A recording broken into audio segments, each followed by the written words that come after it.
Hello, guys, and welcome to this episode of the Brawlcasters. I'm James. That's Alex, bringing our combined 50 years of martial arts to the internet to give you YouTube's funniest fight commentary. Alex, tell me about this hat we're wearing tonight. Well, it's just a Stussy hat. I didn't feel like doing my hair. I understand. It's a lot. It's a lot to get the mane of yours under control. Yeah, yeah. Just I didn't feel like doing it. I was like, let me just throw my hat. Yeah, and you know what? It's always a good option. It's kind It's doing its own thing. I get it. It's all right. But that's what hats were invented for the bad hair days. You know? Very cool. And luckily, Brawlcasters, we've dropped a couple here. So go over to brawlcasters.printful.me and check it out, friends. Check it out. There's some awesome merch over there. There's the Moneyberg parody line, and there is the Built to Brawl line. Shout out to my boy Jake. I saw him the other day in class. Was wearing his white ranked Moneyberg parody rash card. So shout out to Jake for wearing that in the class. He said his jiu-jitsu was at least 2.5% better. Well, funny enough, your boy Dylan Conti, I know you had the great interview with him. He asked me when are we getting him some Brawlcasters merch. I said to talk to you. Yeah, you sent him to the link. Just shoot him the link. No, I told him to talk directly to you. Yeah, and I'm just gonna give him the link, just like I give everybody. Go. You know, that's we make it about as simple as possible to get this kind of stuff. You know, because you want everybody to know that you're built to brawl. And yes, you're right. I was featured. Dylan had me as a guest on his podcast. He asked for who do you guys want to see me have on the podcast, and one of our fans, I guess, entered my name as the very first entry, and so. We don't Dylan in a while. I was like, all right, well, can't say no to that. Yeah. And he and I, we had a real good conversation. He honestly, he kind of let me take the show over, which is not too surprising with my Italian nature. And we talked about Swing for the Stars. We talked about the youth jiu-jitsu tournament I'm running coming up. We talked a lot about the fight game itself, and something like you and I are pretty passionate about, the people who want to do the fun part of fighting, but don't want to do the training part of fighting. Yeah, the hard work. That's the real fight, as we've talked about many a times. The real fight is not walking through the cage door and getting the cage door locked behind you. There was a video, it was circulating through the internet, and a bunch of fighters shared it, some agreeing with it, but some others very adamantly against it. When there was a guy talking about, it doesn't matter if you have a losing record, you still have the guts to get in there, blah, blah, blah, blah, blah. And I'd say there's a big distinction between a fighter who's got a losing record of 4-5 or 5-7, like that. There's that, and then there's 0-9. Those are vastly different records. Yeah, I'd agree. It also depends on what craft you're doing. I'd say there are some ones where I think hey man, you're losing in grappling. It's not the end of the world, but there's also a way to lose. I'd say, I know that's not what every coach wants to say, but if you're just losing and you're just having good matches, it's just not coming up your way. Cool. Don't stress it if it's grappling. Yeah. That happens. Yeah. It's just rules say, you can't quite click it, but you're having good matches. You're growing each time. That's different. Well, but there are a lot of guys out there that aren't learning at all. Exactly. Well, I'll give you an example of the good version that you just talked about. I'm a part of a bunch of different jiu-jitsu tournaments for the Tiger Shulman's family, and there's one I'm doing for everybody. It's coming out in July. We'll talk more about that in the future. But the one that we just did for Tiger Shulman's in April, I had one of my kids from my school, about 7 years old, and we did our last one in October, newer to jiu-jitsu. At the time, he'd been doing jiu-jitsu for 3 months. But I was still go. This is the way this competition works. It's not it's not a double elimination. It's no elimination. It's not a bracketed tournament. There's no first, second, third place. It's just an opportunity to go out there and get match after match after match after match for 2 hours. Yeah. So he goes out and he scored some points, but didn't win any matches the first time out. And he was very confused. He was why are these kids hurting me? Why does everybody try to hold me down? I'm that's the game, bro. That's what they're trying to do. So they knew it was coming again around this time of year. Parents got him a whole bunch of private lessons. He got really focused on it. And he really, shout out to the coach in my school, Adam, who's doing all the private lessons with him, because he did an amazing job with this kid. And the kid shows up, and he's fired up, man, excited. Has his first match, wins it. Comes running around the whole event to find me, Sensei, I won my first match. Ah! crazy, doing awesome. He went going like 2-3 on the day or something like that, or 2-4 on the day. But the last match that he had, his mom was so pumped because he lost the match, but he lost it 12-17. So like these kids were moving. There was some good jiu-jitsu happening. He was getting stuck in a bad position. He was fighting his way out and getting to a better position. So like that's the kind of like growth. Like that's a match. It's a loss, but like you performed. You performed. That's a good match to lose. You know? Yeah, and I'm nothing wrong with that at all. I'd say the ones I don't like is where a kid gets knocked out in like 4 seconds, and then he's like, "Yo, bro," but like, I came back. You know what I mean? It's like he shows some bullshit. And the thing is, what you're talking about is I came back to fight again. Not I went back to the gym and I trained and I fixed the mistakes and I tightened up my offense, my defense, and everything so that won't happen again. I just signed back up for another fight and imagine that somehow doing the same thing, I'm going to get different results, which is never really the case, as we well know. Now, speaking of the same thing, of someone who always brings it, and we never expect different results, the Barndog. I can't wait, man. Dude, you and I came across a clip of his on social media.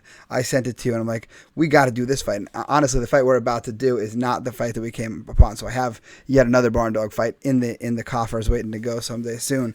But we love Barndog. We love. Yeah, I'd lose my mind if he's that flex. Oh God, could you imagine? He showed, like, I don't need him to fight a flex. I don't. I would love that. We would love it, but like as long as it's a good match for him, you know what I mean? Like, well, I don't want him to get the old boy David treatment where he gets a young up and coming guy. I want him to.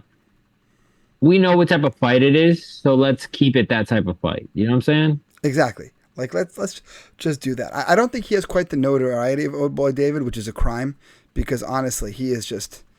Like, well, I would just lose my mind if I saw his name pop up. Yeah, you know who I think Barndog reminds me of, just in like personality? I think he's like the comedian from Watchmen.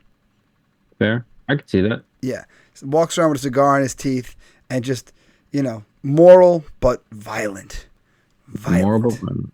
Yeah, so let's find out exactly how violent. Here we go in 3, and 2, and 1. Oh, new shirt this time. He used to be jacked back then. He's not to say he's not jacked, but he used to be jacked back in the day. But you know what? He always had a shirt on. So how much of that was fluff? No, but I'm saying like back in the day when he was like your age, he was probably fucking yoked. Yeah, that's probably true. Or like my age, he was probably like fucking. Man, still got some shoulders on him, my man. That's what I'm saying. Based off those shoulders, I'm pretty sure back in the day that man was yoked. Also, is that a Clockwork Orange tattoo on his chest? Yeah, I think it is. That's a droog, isn't it? Yeah, but now I'm curious about those T-shirts in the background behind him because they're clearly made for a certain fighter that's there. 55, 30 years. Good Lord, 30 years. Fighter, you ready? Yeah. All right, round 1, big boys throwing bombs. Why would he have a Clockwork Orange tattoo? That's just That's a story that he could tell us over some bourbon and some dead bodies because we know. Nice duck under there. Yeah. Ooh. Oh, beautiful left hand. He's got such solid boxing fundamentals, and he fights well out of both stances because that was a left hand he cracked his opponent with, and now he's standing orthodox. Nice Great body work. Play. Jesus Christ. Now, I love how this defense here, shelling up, pushing his head in tighter, I should say, and Savy just has no answer to this. Oh, look, the bodywork's pulling the shirt up. I like that. That's a nice touch. I like the dude. Gee, what the fuck did this kid say to Barndog? I don't know, dude. Did this kid like break Barndog's granddaughter's heart or something? Because he's trying to break his guts. Dude, I love about Barndog. You see his chin just tucked. He's like. He has some fight experience. He's fucked somebody up before, and he's doing it again. The bodywork here, this pulling the shirt up, this is on. That's a good sign your bodywork is working. And honestly, it sounds like I'm being silly, but it means the punch is moving in the right direction. It's not just circular; it's up and in.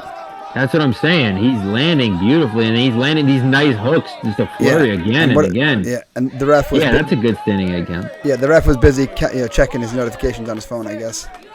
Yeah, Pull a good body shot, Papa. Yeah, the A good body shot doesn't go across. It travels diagonally. It like punches the rib out the opposite shoulder. That's how I teach my students. That's the direction.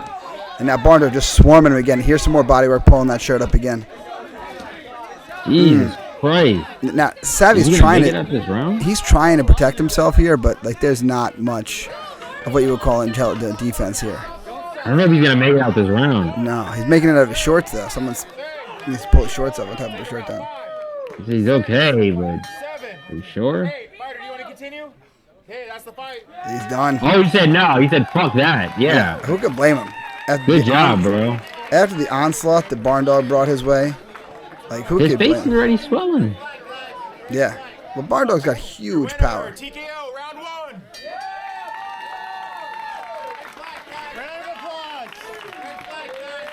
And now let's point out, not a hair out of place on Barndog's head right there. Hey, thank you. Dude, I'm telling you, back in the day, Barndog was fucking yoked. Dude, look at that chest. Look at those shoulders. Yeah, he's got some fluff under it now, but that man's built for power. You guys are all tough if you get in here. Still Jack ain't killed a man in career or something. Oh yeah, with his bare hands. With his bare hands. I don't even think he like choked the life out of him. I think he held a man down under a puddle until the bubble stopped. Yeah, that fucking love Barndog, bro. Dude, like anytime we put a Barndog fight on our list of fights that we're gonna do in an evening, you and I just get hype. Yeah, we fucking just get love hype. Barndog. How do you like on Brawlcasters legend. I want to say this. I just want to put this out there in the universe. If you are a person who's decided you don't like watching Barndog fight, I'm sorry, you're not built to brawl. You can't be. If you tell me you're not a fan of Barndog, I'm not a fan of you. Yeah. I'd wear a Barndog shirt. So I feel like maybe we should add that to our merch line. I would honestly like all right, so you know me well enough that you've seen me meet people that are like celebrities, and I'm like, oh, what's up, bro? And I just like give them a handshake, and I just keep going. I don't really care. I don't get like starstruck. Yeah. There's very few people that I think I would get starstruck for. There's somebody like maybe Jet Li, fucking Nicolas Cage. I think one that I'd be like, yo, holy fuck, I need a picture with you is Barndog. Yeah, bro. Well, I mean, listen, when you're Z-list celebrities like you and I, like you don't really. Yeah, but no, I'll be honest, bro. You've seen me like I've met UFC fighters with you, and I'm like, I don't give a fuck. Yeah, seriously. Well, like I've had students of mine come to they're like, dude, you were just hanging out with X, Y, and Z, and I'm like, yeah, he's there, cool. But Barndog, I'd want a picture of Barndog. Exactly. I'd want to like buy a round of drinks for Barndog just to listen to the stories that are going to come out around that drink. Yeah, I'd get shit faced for Barndog. Yeah, because. Can you imagine outside of the Korean conflict, the other stories we would hear from him? Like he's definitely stopped the home invasion with his bare hands, and not even his own home. He saw another house getting invaded. He walked in, and he just like a scene out of The Boys. He just yeeted some dude through a wall.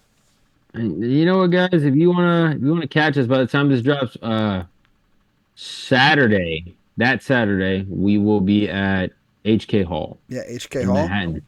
Bro, show up in your Brawlcasters merch. Brawlcasters.printful.me. Make sure you guys leave us a like and a comment. We want to hear your opinion on the legendary Barndog.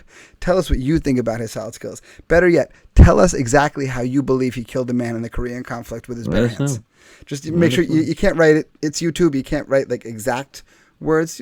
I want to hear your colorful analogies. I'll unhide the comment. Do it. Write it. Yeah. But you know what, guys? Most important thing you do, subscribe, get your new episodes right as they come. Guys, share these episodes with a friend. There's no better compliment you can give us. But until next time, friends, brawl on.